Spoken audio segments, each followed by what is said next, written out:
Good morning guys.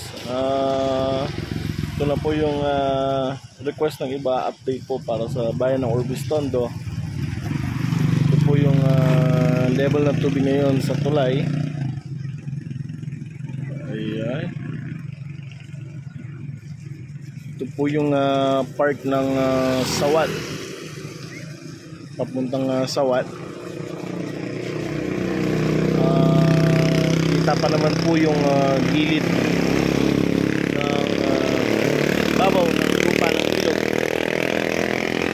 At sa mga nagtatanong kung passable ba ang tulay ng Orbis Tondo, yes po.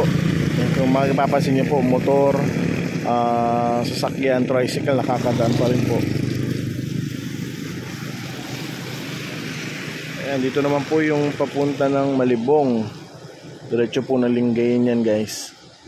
So makikita po natin sa ibaba ng tulay yung mga dumi ng water lily, mga kahoy, kawayan.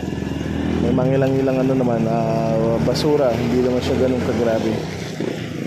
At kung mapapansin niyo po sa part ng isla, Malibong,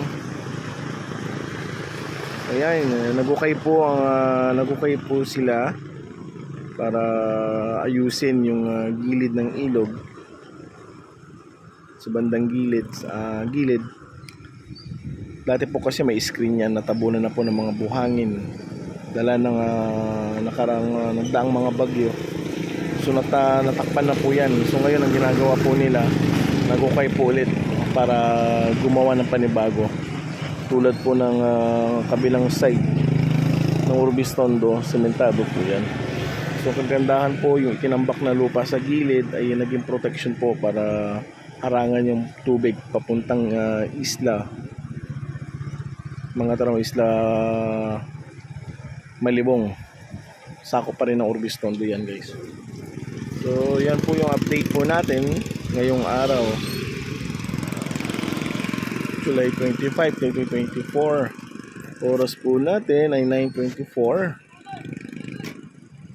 So ito po, update lang po yan ngayon guys.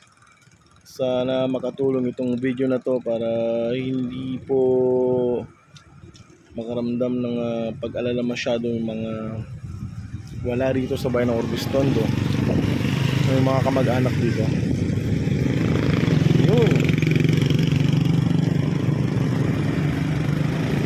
sana na huminto na yung pag-ulan. At yung mga taga Supo, Malibong, ingat po tayo dyan sa mga iba pang apektado ng bagyo o habagat. Ayan, lagi tayo manood ng balita para alam po natin ang sitwasyon ngayon. Sa mga nag-update din po, ayan, magtulong-tulong tayo na magbigay balita.